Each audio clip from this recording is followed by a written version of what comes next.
नमस्कार, मैं हूं आपके साथ सरगम पंत और आप सभी का स्वागत है गुरु मंत्र के खास एपिसोड में। और आज हमारे साथ है देश के सबसे बड़े गुरु astro scientist G D Vashishtha ji. आपका बहुत बहुत स्वागत है गुरुदेव। दाता खुशियां दे, सदा सुखी रहे। आज गुरु मंत्र में चर्चा होगी 2019 लोकसभा चुनाव और उसके नतीजे की। अब आप सभी को मालूम है कि 2019 लोकसभा चुनाव सिर्फ चुनाव नहीं बल्कि महासंग्राम है। और अब जब 7 चरणों के मतदान खत्म हो चुके हैं, सबकी नजरें 23 मई पे है, तो ऐसे में सवाल ये उठता है कि नरेंद्र मोदी और राहुल गांधी आखिरकार कौन होगा सत्ता की उस कुर्सी पे काबिज। तो चलिए आज बात करेंगे गुरुदेव से और शुरुआत करते हैं आज के एपिसोड की। तो चलिए शो की शुरुआत करें। उससे पहले हमेशा की तरह आप सभी को याद दिला दूं कि फेसबुक पर गुरु मंत्र पेज को लाइक कीजिए। वहां गुरुदेव से आप सभी अपने सवाल भी कर सकते हैं। और अगर आप हमारे कार्यक्रम से जुड़ना चाहते हैं और हमारे शो में लाइव कॉलर बनना चाहते हैं तो इस वक्त आपको टीवी स्क्रीन पर जो ईमेल आईडी दिख रहा है यानी कि www.gurumantra@itvnetwork.com दिख रहा है, यानी कि www.gurumantra@itvnetwork.com। इस पर आप हमें मेल कर सकते हैं और इसके जरिए आपको हमारे शो पे लाइव कॉलर बनने का भी मौका मिलेगा। और अगर आप गुरुदेव से सीधा संपर्क करना चाहते हैं तो इसका तरीका भी बेहद आसान है। आपको बता दूं कि इस वक्त टीवी स्क्रीन पर जो फोन नंबर फ्लैश हो रहा है उस पर कॉल करें और गुरुदेव से सीधा संपर्क करें। गुरुदेव, 2019 किसके नाम होने वाला है? कौन बनने वाला है किंग्स मेकर? बेटा, इस संदर्भ में मैंने कल ही बात करी थी कि नरेंद्र मोदी जी की जन्म कुंडली इस वक्त में पूरी तरह से अपने चरम पे है और जिसके अंदर की 10वां घर इतना ज्यादा एक्टिव है और 10वें घर का सीधा सीधा संबंध शनि के साथ हो रहा है। और अभी ये जो 23 मई भी आ रही है उसके अंदर जो राहु का वक्त आ रहा है उसमें कारक भी शनिदेव बन रहे हैं। तो ये सीधा सीधा ये इंडिकेट कर रहा है कि सत्ता पर जो विराजमान होंगे वो नरेंद्र मोदी ही होंगे। ठीक है, ये जन्म कुंडली बताओ। अगर ये डेट ऑफ बर्थ टाइम हमारे पास सही है जो हमने लिखी हुई है बेटा और जो इंटरनेट पे आम है, तो ये नरेंद्र मोदी जी के ही आने की पूरी तरह से संभावना ये व्यक्त कर रहा है। और दूसरी तरफ राहुल गांधी के बारे में आपने पूछा। राहुल गांधी जी की जन्म कुंडली जो इंटरनेट पे अवेलेबल है उसके अनुसार उनकी काफी ज्यादा कमजोर स्थिति है। ठीक है, और वो वहां तक पहुंचते हुए दिखाई नहीं दे रहे हैं। और उसके अंदर वाकई में अगर मैंने कहा था कि कंपैरिजन किया जाए तो नरेंद्र मोदी जी की कुंडली को अगर इस वक्त में हम 100% मान लें तो उसके अकॉर्डिंग अगर राहुल गांधी जी की कुंडली को देखें तो वो 10% तक ही बोलती है, जिसके कारण कि उनका वहां तक पहुंचना वो शायद संभव दिखाई नहीं देता। गुरुदेव, ये तो बात हो गई नरेंद्र मोदी और राहुल गांधी की। अब आगे बढ़ते हैं और अब बात पार्टी की कर लेते हैं। पार्टी वाइज अगर बात करें गुरुदेव तो कौन सी पार्टी कितनी सीटें लेकर आएगी? और शुरुआत करते हैं बीजेपी से, फिर बात कांग्रेस की करेंगे। चलिए अजय, अगर हम बीजेपी की जन्म कुंडली बनाते हैं बेटा तो उसके अंदर महादशा चल रही है चंद्रमा की और इस वक्त में अंतर्दशा चल रही है मंगल की। तो हम अंतर्दशा को पहले चेक करते हैं क्योंकि वो तो पूरी तरह से फेवर में है चंद्रमा की महादशा उनके लिए, क्योंकि वो बैठी क्या है चंद्रमा का कमाई के लिए जो सबसे उत्तम घर है, जहां से कि बिना प्रयास बिना सोचे हर तरफ से धन और सफलता देने वाला जो घर है चंद्रमा का वो है जन्म कुंडली का छठा घर। ठीक है, इसका अब ये तो महादशा चल रही है। अब अंतर्दशा में मंगल चल रहे हैं जो कि धन भाव में बैठे हुए। तो अब इनके धन भाव क्या कहता है और जो वशिष्ठ ज्योतिष के अंदर सांकड़ी है वो क्या बोलती है, समझिए ये हमारा ही इजाद किया हुआ तरीका है। तो इसके अंदर साफ तौर पे निकल के आ रहा है कि इस समय आपको बड़े पैमाने पर राजनीतिक सफलता की प्राप्ति हो और अचानक ही कामकाज में अच्छे फल की भी प्राप्ति होगी। आपको दबंग और अच्छे मित्रों का साथ मिलेगा। ठीक है, और ये सारे योग इस वक्त के अंदर इनकी कुंडली के अंदर तो आ ही रहे हैं और साथ ही आ रहा है कि चालाक लोगों से मुलाकात भी होगी, दूसरों पर दबदबा बनाने वाले और बुद्धिमान हैं। तो ये बीजेपी पे ये चीज आ रहा है। अब क्योंकि बड़े पैमाने पर लिखा हुआ है, अब आगे प्रेडिक्शन में भी अगर हम जाते हैं तो उसमें साफ तौर पे आता है आपको कार्य क्षेत्र में हर तरह से सफलता और प्रसिद्धि की प्राप्ति होगी। आपकी योग्यता और बुद्धिमत्ता का प्रयोग करते हुए अपने प्रत्येक कार्य को आसानी से पूरा करने में सफल होंगे। दूसरों की भलाई और जन कल्याण के कार्यों में रुचि होगी। अपने से ऊंचे स्तर के लोगों के साथ संबंध जुड़ेंगे और आपकी उन्नति में उन लोगों का योगदान भी होगा। समझे? अब साथ ही निकल के आ रहा है कि किसी न किसी रूप में ज्योतिष से जुड़े रहेंगे। इसका मतलब यह है कि बीजेपी के ज्यादातर लोग ज्योतिषियों पर भरोसा करते हैं और अच्छे ज्योतिषियों के सानिध्य में उन्होंने बहुत सारे काम किए हैं। ये तो साफ शो हो रहा है। ठीक है, इसी प्रकार से क्योंकि ये निकल के आया कि बहुत बड़ी मात्रा में सफलता मिलेगी, तो शायद जो लोग ये अंदाजा लगा रहे हैं कि नहीं ये 225-30 सीट तक सिमट जाएगी और इस तरह की खराबी के हालात आएंगे, लेकिन अगर मैं बीजेपी की कुंडली देखता हूं, देखो नरेंद्र मोदी की कुंडली अपनी जगह है, लेकिन बीजेपी की कुंडली अपनी जगह है, उसमें अंदर पूरी पार्टी है।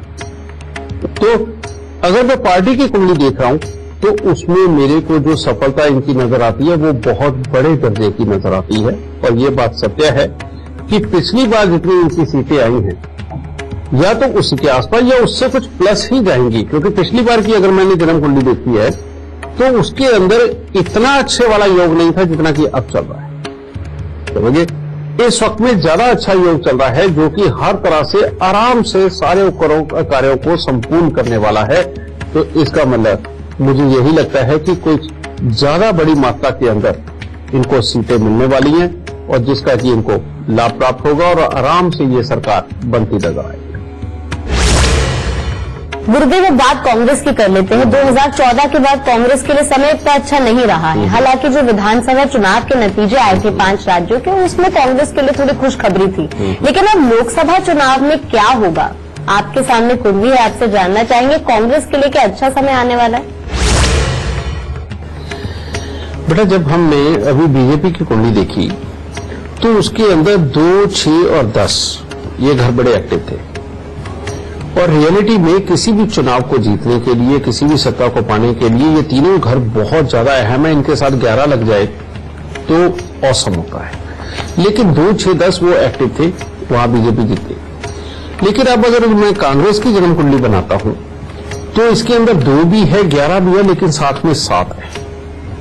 तो जो कि चुनाव के अंदर पूरी तरह से जीत को ये पूरी तरह से इंडिकेट नहीं दिखाता। और उल्टा अगर हम सांकड़ी के अंदर जाकर के देखते हैं कि कांग्रेस की क्या स्थिति है, तो इसके अंदर जो योग आ रहा है वो ये आ रहा है कि इस समय में किसी न किसी तरह के बदलाव की स्थितियां बनेगी, लेकिन लंबे समय के लिए, ठीक है, परिवार के सदस्यों का स्वास्थ्य ठीक नहीं रहेगा और मानसिक चिंताएं बनेंगी। ठीक है, और ऐसे ऐसे हालात भी जिसके अंदर की नुकसान उठाना पड़े। कार्य क्षेत्र और आर्थिक क्षेत्र में भी उतार चढ़ाव की स्थिति बनी रहेगी। स्वभाव में परिवर्तन देखने को मिलेगा, क्रोध की अधिकता रहेगी, समझे, और आर्थिक संबंधी भी परेशानियां वो नजर आएंगी और जिसके कारण की इधर उधर की ज्यादा परेशानियों के कारण भी स्वभाव में चिड़चिड़ापन और खराबी के हालात पैदा होंगे। यानी कि अगर हम बीजेपी की कुंडली देखते हैं तो साफ तौर पे इंडिकेट कर रही है कि बहुत अच्छे योग होंगे, दूसरों की सपोर्ट मिलेगी, दबंग लोगों का साथ मिलेगा, ये सब कुछ आ रहा है। लेकिन वहीं पर जब हम ये कांग्रेस की जन्म कुंडली देख रहे हैं तो वो मानसिक कष्ट, तनाव, चिड़चिड़ापन, ये सब कुछ और आर्थिक नुकसान, ये सब कुछ ये इंडिकेट कर रहा है। और 6 नंबर अचानक सफलता तक पहुंचाने वाला होता है और 7 नंबर व्यवसाय की दृष्टि से देखा जाता है जिसका कि अचानक धन लाभ या अचानक चुनाव जीत से कोई संबंध नहीं होता, सिर्फ मैनिपुलेशन होती है। ठीक है, तो जिसकी वजह से मुझे यहां पर कांग्रेस की कुंडली काफी हद तक कमजोर नजर आ रही है और बीजेपी कुंडली बहुत अच्छी इस वक्त में सुदृढ़ नजर आ रही है। और अभी एक और प्रॉब्लम क्या है बेटा, कि जहां पर मैंने बताया कि बीजेपी कुंडली के अंदर चंद्रमा की महादशा चली और चंद्रमा खुद ऐसे घर में बैठे जहां ऊंचाई ऊंचाई तरक्की देते हैं। अगर मैं देखूं तो इस वक्त में कांग्रेस की कुंडली के अंदर राहु की महादशा चल रही है जो कि 10 मई 2010 से स्टार्ट हुई है और 9 मई 2028 तक चलेगी। और इसके अंदर राहु जो है वो धन भाव के अंदर उस स्थान के ऊपर बैठा हुआ है जिसके अंदर की लाल किताब बोलती है कि ये पैसे की खराबी पैदा करेगी, परिवार के अंदर क्लेश पैदा करेगी, एक तरह का ये बीमारी वाला माहौल बना देगी जिसके अंदर के पूरे परिवार में किसी न किसी को कोई बीमारी लगी रहेगी। ये तो दुनियादारी की बात करते हैं, लेकिन अगर इसको पार्टी वाइज सोचे तो इस तरह के हालात की जो पार्टी के मेंबर है वही कुछ ना कुछ ऐसे हालात बना देंगे कि पार्टी की खराबियों के जिम्मेवार वो स्वयं बनेंगे। तो ऐसी अवस्था के अंदर बेटा ये जो योग है ये पूरी तरह से कांग्रेस पार्टी को सपोर्ट नहीं कर रहा है, जिसकी वजह से मुझे लगता नहीं कि किसी भी तरह से बहुत अच्छी स्थिति के अंदर कांग्रेस कहीं नजर आए।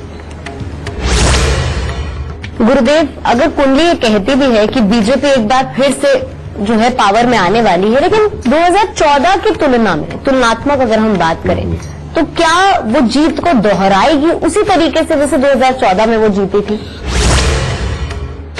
यहां जो जन्म कुंडली नजर आ रही बेटा उसके अनुसार तो मुझे ये नजर आ रहा है कि वो पहले से भी बहुत अच्छी सफलता की ओर बढ़ रहे हैं।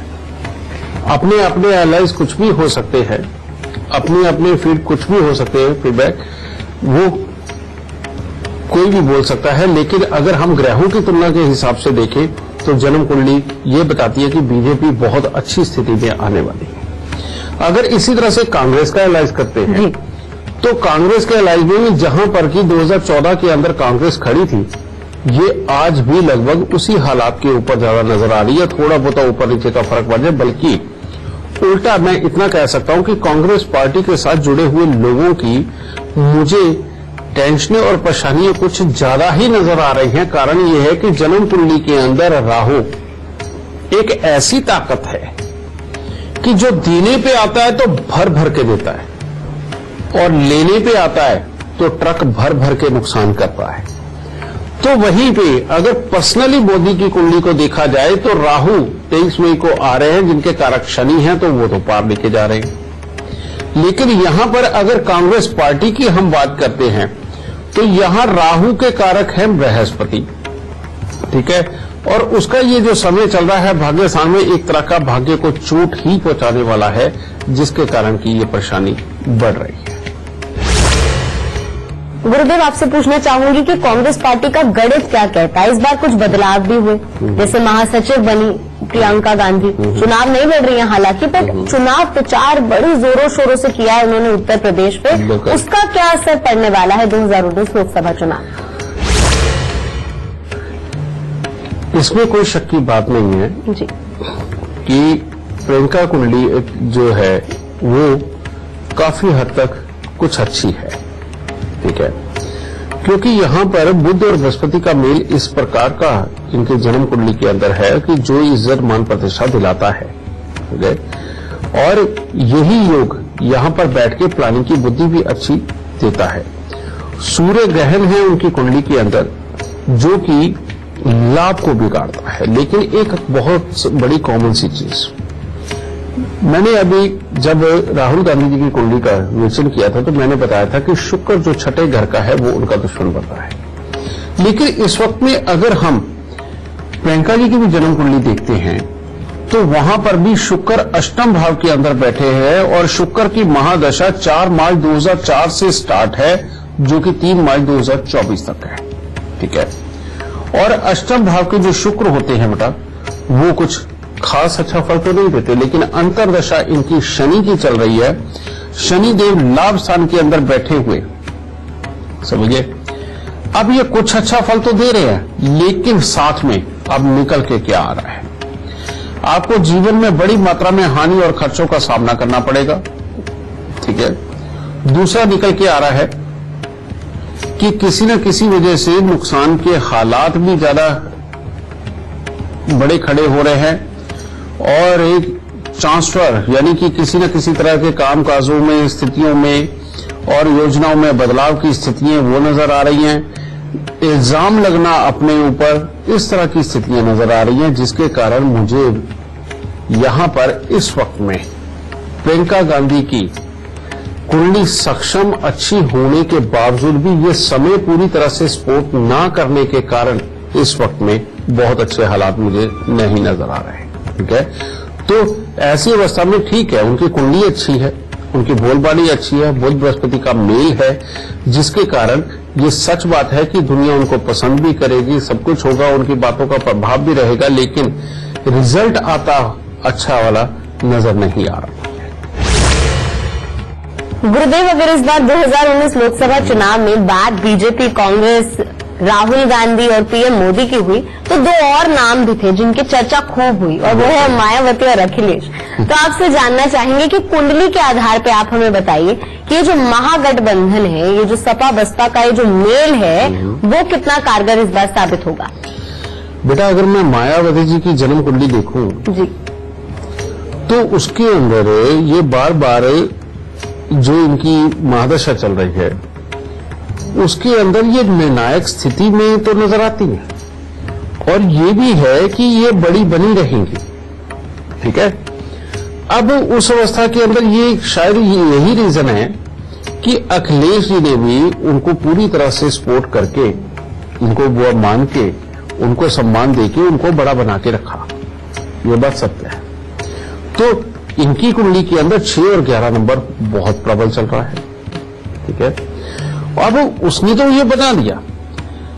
अब एक तरफ मैं देखूं तो ये वाला जो इलेक्शन, जो इस वक्त की अंतर्दशा के हिसाब से इनका जिस प्रकार से ये हालात आने चाहिए, एक जगह आता है कि नहीं, ये पहले से बेहतर स्थिति में हो, पहले से कुछ ना कुछ अच्छा करके जाए। अब मुझे नहीं पता कि पिछली बार इनकी किसी सीटें क्या आई हैं, लेकिन उससे कुछ ना कुछ बेस्ट रहेगा। लेकिन साथ में ही एक और चीज आ रही है कि आपका कोई ना कोई कॉन्ट्रैक्ट टूट सकता है।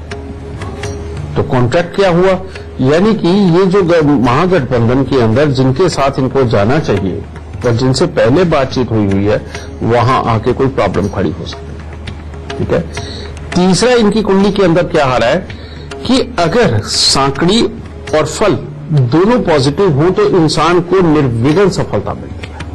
अब इनकी सांकड़ी सपोर्ट करती है, लेकिन अगर हम फलों के अंदर जाते हैं तो फलों के अंदर साफ तौर पे निकल के ये आता है कि आपको बड़ों के आशीर्वाद में कमी रहेगी, सब जनों से वियोग का सामना करना पड़ेगा, समझिए, और किसी न किसी बात को लेके लड़ाई झगड़े की स्थिति भी उत्पन्न हो सकती है, यानी कि परेशानियां नजर आ रही हैं।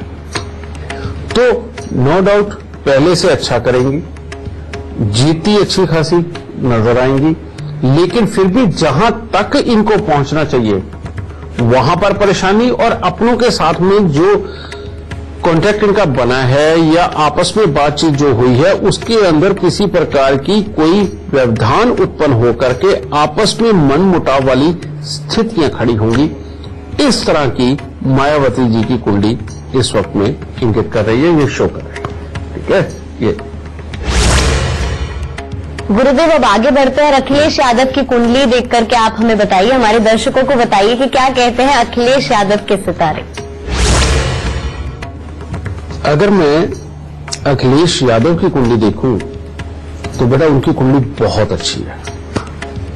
जैसे नरेंद्र मोदी जी की जन्म कुंडली के अंदर, हमारी शोधित कुंडली के अंदर 5 ग्रह बैठे हैं, वैसे तो वहां शुक्र और शनि बैठे हैं।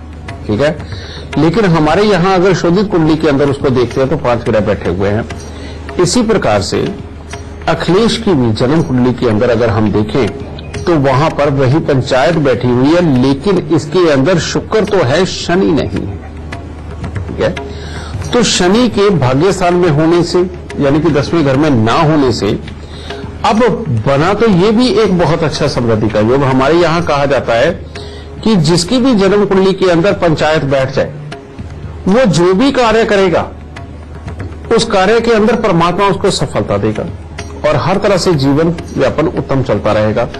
अगर उस पंचायत के अंदर कोई पापी ग्रह है तो फिर तो ऐसी अवस्था के अंदर ये पंचायत बहुत अच्छी सपोर्ट करती है। तो वही पापी ग्रह वाली पंचायत नरेंद्र मोदी जी की जन्म कुंडली के अंदर भी है, वही पापी ग्रह वाली पंचायत अखिलेश की कुंडली के अंदर भी है। लेकिन सबसे बड़ा फर्क क्या, सबसे बड़ा फर्क यह है कि कर्म स्थान पे सूर्य और शनि दोनों को 10-10 नंबर नरेंद्र मोदी जी की कुंडली में बहुत जबरदस्त लगा है। लेकिन अखिलेश की कुंडली के अंदर देखें तो शनिदेव उससे बाहर चले गए, लेकिन जो राजनीतिक कारक शुक्र है वो वहां पर विराजमान होने के कारण ये बात तो पक्की है कि इनका राजनीतिक भविष्य 2060 तक बहुत ही जबरदस्त है। 2060 तक का जो समय है इनको पूरी तरह से राजनीति के अंदर फेवर करने वाला है। अगर मैं अभी भी देखूं तो इस समय के अंदर भी वही मायावती जी वाला हालात इनके जन्म कुंडली के अंदर साफ नजर आ रहे कि कुछ बेहतर होते नजर आ रहे हैं, कुछ बेहतर करते नजर आ रहे हैं, लेकिन इनकी कुंडली के अंदर साफ तौर पे निकल आ रहा है कि पारिवारिक परिवेश ही इनके खिलाफ होगा और पारिवारिक जो लोग हैं वही एक तरह की जड़ काटने वाले बनेंगे और जिसके अंदर की अपनों के द्वारा दी हुई टेंशनों के कारण जिस प्रकार से स्मूथली इनको काम करके निकल जाना चाहिए वो नहीं हो पाएगा। इसमें भाषा क्या आती लाल किताब की वो मैं बताता हूं। लंबे समय के लिए आपके परिवार के सदस्यों के साथ तालमेल में खराबी बनेगी, स्वभाव में खराबी बनेगी, जिसके कारण आपका मन अपने कार्यों में पूरी तरह से नहीं लग पाएगा।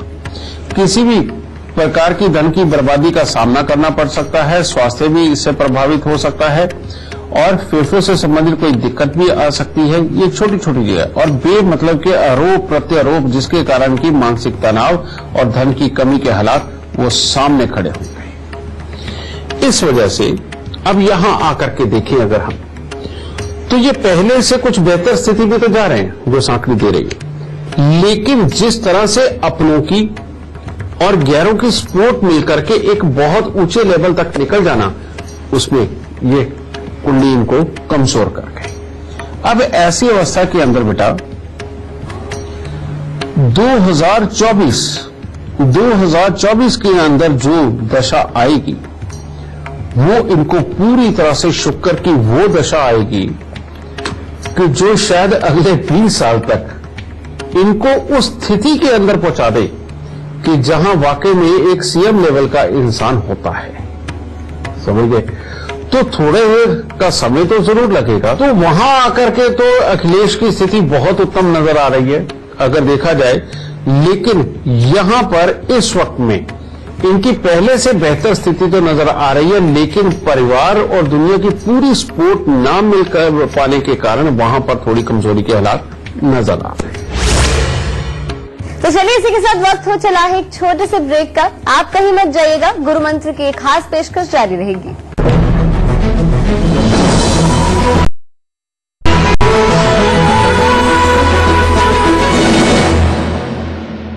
तो चलिए ब्रेक के बाद आप सभी का स्वागत है। मैं हूं आपके साथ सरगम पंत और आप देख रहे हैं गुरु मंत्र और बात हो रही है आखिरकार 2019 लोकसभा चुनाव में किसकी होगी जीत और किसकी बनेगी सरकार ज्योतिष के एंगल से। गुरुदेव, बात अभी उत्तर प्रदेश की हम अभी भी कर रहे थे, अभी आगे करते हैं। उत्तर प्रदेश को बहुत ही अहम माना गया है लोकसभा चुनाव के मद्देनजर, क्योंकि कहते हैं जिसने यूपी जीत लिया उसने केंद्र में अपना वर्चस्व जमा लिया। और अभी आपने हमें मायावती जी की कुंडली बताई, अखिलेश यादव की कुंडली, पीएम मोदी, राहुल गांधी, यानी कांग्रेस, बीजेपी, एसपी और बीएसपी, ये सारी कुंडलियां हमारे पास है। तो निचोड़ क्या निकला, कैसे चुनावी समेश का?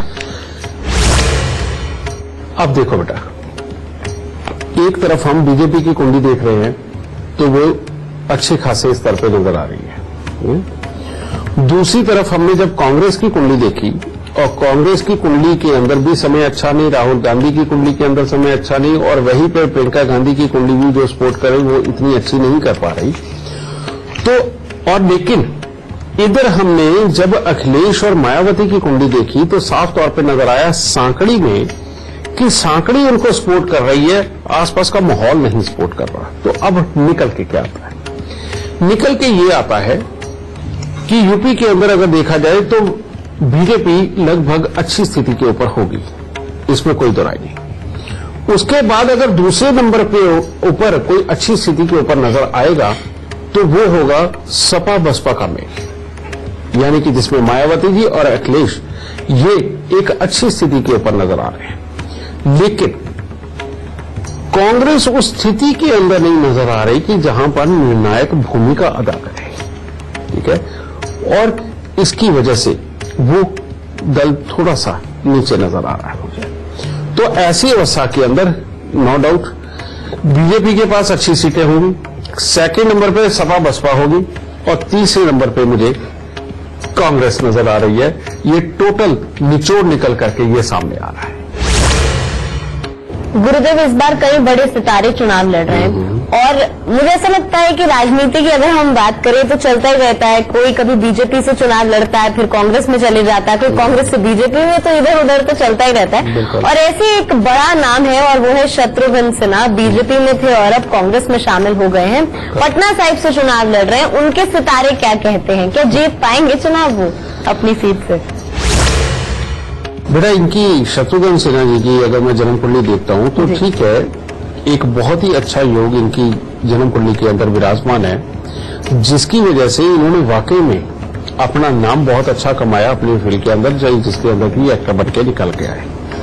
मंगल शनि पर चंद्रमा की दृष्टि, ये बहुत ही जबरदस्त योग होता है, तो वो कमा गए। अलग ही बोलबानी, अलग ही सब कुछ, ये सच बात है। और धन भाव के अंदर जब मंगल शनि बैठे होते हैं तो वो आप ये समझ लीजिए कि शत्रुघ्न सिन्हा जैसा ही प्रभाव और रवाब वो चीज वाणी के अंदर उभर के आता है, आ गया।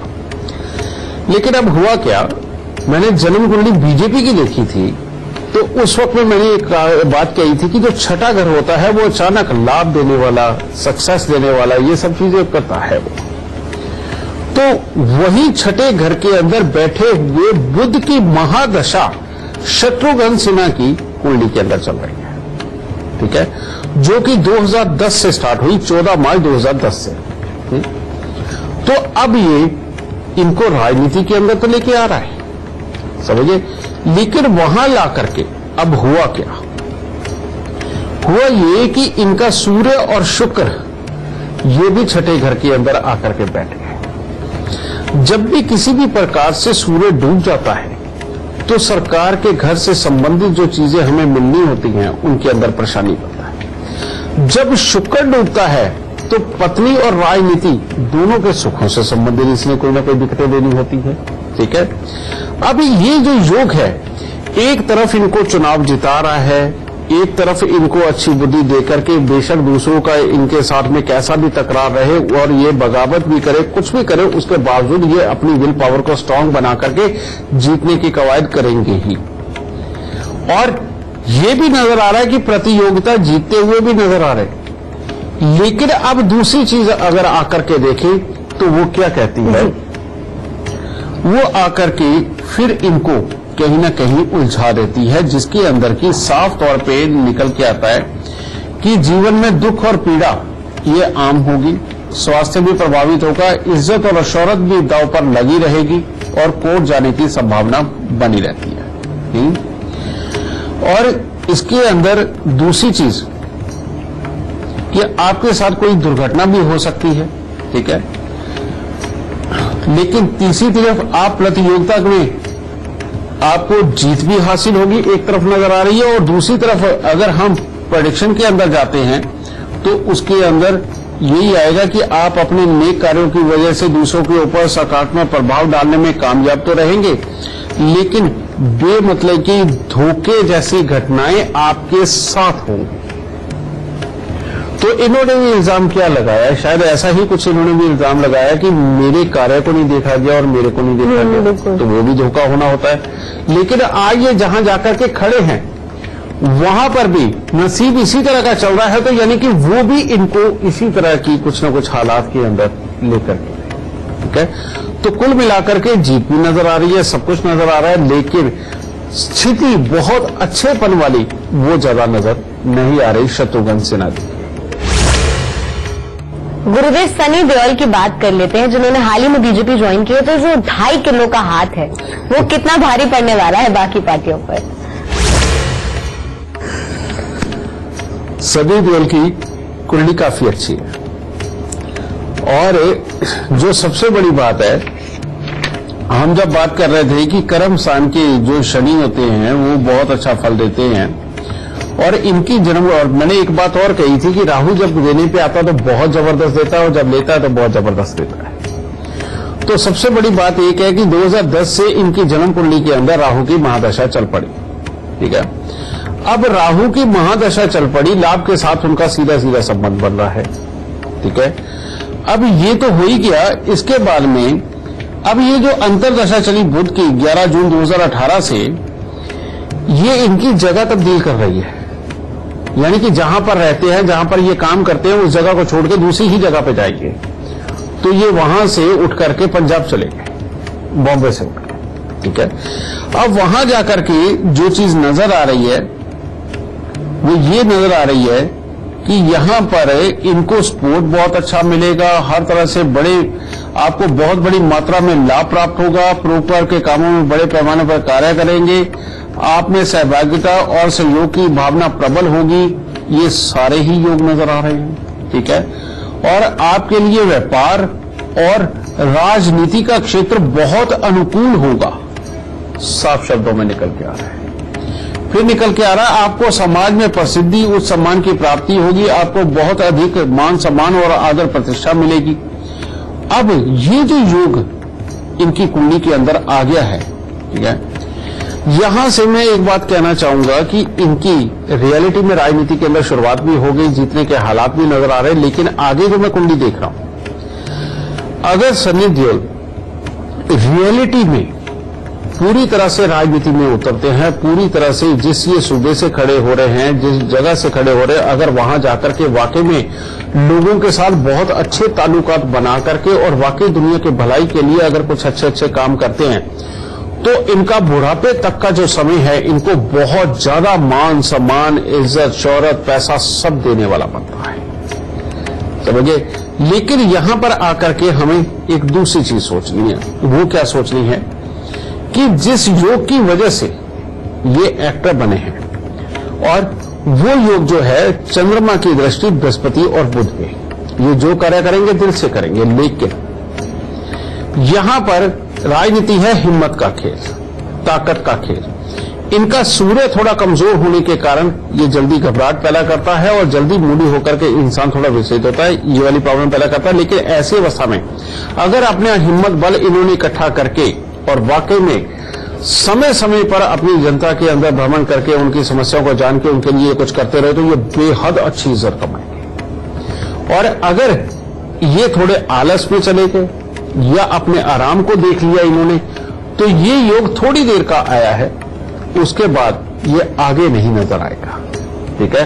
और कुंडली इतनी सक्षम भी है कि ये योग जब देता है तो भर भर के देता है, क्योंकि शनि राहु, इसके बारे में ये कहा जाता है, कहता देगा तो 11 गुना लाभ देगा और लेगा तो कुछ नहीं छोड़ेगा। तो यानी कि या तो इस पार होती है इसीलिए या उस पार होती है। इसीलिए जब ये फिल्मों में भी आए तो जब इनको सफलता मिली तो एकदम से बड़ी और अच्छी मिली और एक अलग ही लीग से हटके इनका स्थान बन गया। और ये आम कैटेगरी में नहीं रहे, दूसरे लोगों के साथ, दूसरे एक्टरों के साथ जो कंपैरिजन होना चाहिए वो आज तक इनका हुआ ही नहीं, इनकी लीग ही अलग है। इसी प्रकार से अगर ये राजनीति के अब क्षेत्र में आए हैं जो कि पूरी तरह से सपोर्ट कर रहा है, अगर ऐसी अवस्था के अंदर ये वाकई दिल से वहां पर भी काम करेंगे और थोड़ा सा आराम को त्यागेंगे, तो ये एक अलग लीग के अंदर खड़े होंगे और पंजाब के अंदर क्या पूरे देश के अंदर इनका नाम बिल्कुल और बहुत अच्छा बन सकता है। गुरुदेव, 2019 लोकसभा चुनाव की अगर हम बात करें, अगर दिल्ली के बारे में यहाँ पे जिक्र ना हो, मुझे लगता है ये जो चर्चा है अधूरी रह जाएगी। तो गौतम गंभीर पूर्वी दिल्ली से चुनाव लड़ रहे हैं, गौतम गंभीर के सितारे क्या कहते हैं? अगर हम गौतम गंभीर की जन्म कुंडली को देखते हैं तो इनकी जन्म कुंडली के अंदर ये 2018 से जो अंतर्दशा आई है, ये इनको काफी अच्छी मदद करने वाली आई है। इसके अंदर अब लाल किताब क्या बोलती है और उसके अंदर सांकड़ी क्या बोलती है, इसके अंदर साफ तौर पे निकल आया कि आपको अपने भाइयों की, संबंधी, रिश्तेदार और पड़ोसियों की सहायता मिलेगी, ठीक है। साथ ही निकल के आया है कि आपको सामाजिक कार्यों में अच्छी सफलता मिलेगी, मुकदमों में जीत की अपेक्षा पहले से ही मिलेगी, ठीक है। और आपको भाई बहन हर प्रकार की सहायता करने वाले होंगे। और इस समय में हो सकता है कि अचानक किसी बात पर व्यवसाय या पार्टनर आप बदले, तो इन्होंने क्या करा, अपना व्यवसाय और पार्टनर दोनों बदल के राजनीति में भी आ गए, वो योगी बन गया। और यहां पर आकर के इनको अच्छा खासा नाम, ये सब कुछ तो मिल रहा है, सब कुछ ठीक है, लेकिन ये जिस सीट के ऊपर जा रहे हैं वहां पर खामखाई की, क्रोध की अधिकता के हालात बनेंगे और जनता से सीधे तौर पर जुड़े हुए लोगों में अशुभ फलों की प्रधानता भी ये भी लिखी हुई है, यानी कि नाम हो गया, स्थान बदल गया, जीत के हालात नजर आ रहे हैं, लेकिन शायद इतने अच्छे फलों की प्राप्ति उनको नहीं नजर आ रही जितनी कि वो एक्सपेक्ट करके आए हैं। वहां पर ये कमजोरी नजर आ रही है। तो लेकिन ये आदमी सीधा साफ और सच्चा है और हर तरह से ये बढ़िया काम के लायक भी हैं और ये कर भी सकते हैं, लेकिन इस वक्त का समय पूरी तरह से फेवर में नहीं है, लेकिन अचानक जीत के हालात बन सकते हैं जिसकी की मात्रा बहुत कम है, या 30% ये कहा जा सकता है। तो बस 23 मई का इंतजार है, क्योंकि तब नतीजे आ जाएंगे और ये साफ हो जाएगा कि आखिरकार किसकी बनेगी सरकार और कौन होगा प्रधानमंत्री। तो चलिए आज के लिए बस इतना ही। और गुरुदेव, आपने कुंडली के आधार पे हमें जो तमाम जानकारी दी, हमारे दर्शकों का आपने मार्गदर्शन किया, उसके लिए आपका बहुत बहुत शुक्रिया। माता रानी सदा सुखी रखे, खुशियां बख्शे। तो चलिए आज के लिए बस इतना ही, लेकिन कल फिर हाजिर होंगे एक नए